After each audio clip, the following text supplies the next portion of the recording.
Last ವಿಡಿಯೋನಲ್ಲಿ ನಾವು finishing full depth ಹೇಗೆ ಮಾಡೋದಂತ ನೋಡಿದೀವಿ. ಇವಾಗ ಸ್ಟೆಪ್ ಬೈ ಸ್ಟೆಪ್ ಹೇಗೆ ಮಾಡೋದಂತ ನೋಡೋಣ. ಸ್ಟೆಪ್ ಬೈ ಸ್ಟೆಪ್ ಹೇಗೆ ಮಾಡೋದಂದ್ರೆ, ಫಿನಿಶಿಂಗ್ ಹೋಗ್ಬಿಟ್ಟು ಈಕ್ವಲ್ ಸ್ಟೆಪ್ ಡೌನ್ ಕೊಟ್ಬಿಟ್ಟು 1 mm ಡೆಪ್ತ್ ಆಫ್ ಕಟ್ ಕೊಟ್ಬಿಟ್ಟು ಕ್ಯಾಲ್ಕುಲೇಟ್ ಕೊಟ್ರೆ ನಮಗೆ ಈ ತರ ಸ್ಟೆಪ್ ಬೈ ಸ್ಟೆಪ್ ಓಡುತ್ತೆ. ತೋರಿಸ್ತೀನಿ. ಲೈಕ್ ದಿಸ್ ಈ ತರ ಓಡುತ್ತೆ. ಓಕೆ,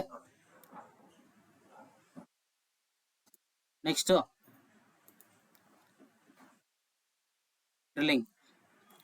ಡ್ರಿಲ್ಲಿಂಗ್ ನೋಡೋಣ ಹೇಗೆ ಅಂತ. ಡ್ರಿಲ್ಲಿಂಗ್ 2D ಡ್ರಿಲ್ಲಿಂಗ್ ಸೆಲೆಕ್ಟ್ ಮಾಡಿದ ತಕ್ಷಣ ಈ ತರ ಬರುತ್ತೆ. ಇದರಲ್ಲಿ ಕೋಆರ್ಡಿನೇಟ್ ಸಿಸ್ಟಮ್ ಇದೆ. ಕೋಆರ್ಡಿನೇಟ್ ಸಿಸ್ಟಮ್ ಸೆಲೆಕ್ಟ್ ಮಾಡ್ಕೋಬೇಕು. ಸೆಲೆಕ್ಟ್ ಮಾಡಿದ ಮೇಲೆ ನಮಗೆ ನ್ಯೂ ಅಂತ ಬರುತ್ತೆ.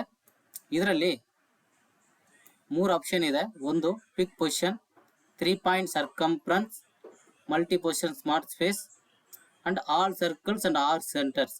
ಇದನ್ನ ಇದ್ರ ಮೇಲೆ ಕ್ಲಿಕ್ ಮಾಡಿದ್ರೆ ಎಲ್ಲ ಬಂದ್ಬಿಟ್ಟು ನಮಗೆ ಸೆಲೆಕ್ಟ್ ಆಗಿಬಿಡುತ್ತೆ.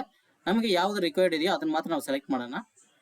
ಮೊದಲನೇದಾಗಿ ಫಸ್ಟು ನಮಗೆ ಈ 4 ಹೋಲ್ಗೆ ಡ್ರಿಲ್ ಮಾಡಬೇಕು.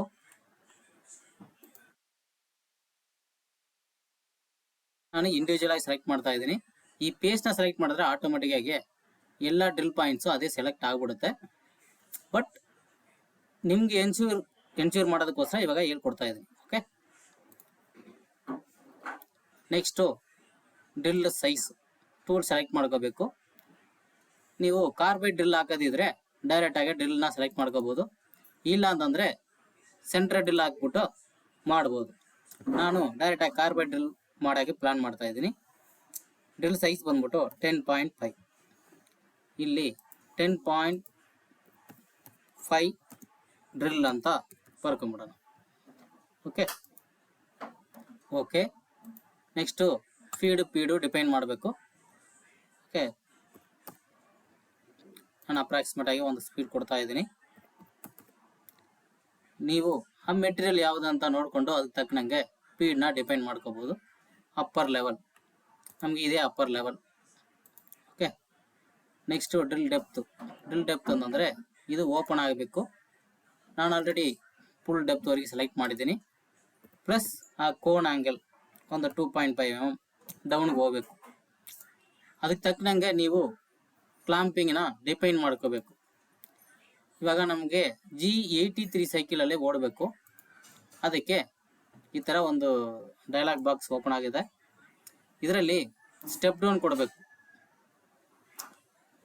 ನಾನು 2 mm ಸ್ಟೆಪ್ ಡೌನ್ ಕೊಡ್ತಾ ಇದ್ದೀನಿ. ಕೊಟ್ಬಿಟ್ಟು ಕ್ಯಾಲ್ಕುಲೇಟ್ ಕೊಟ್ಟರೆ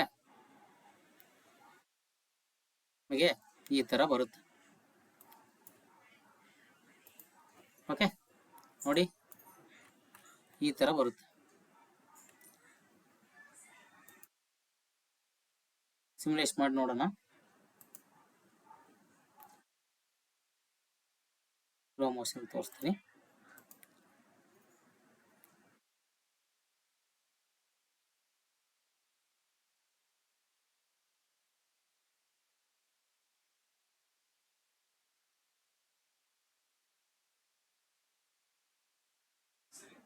ಓಕೆ,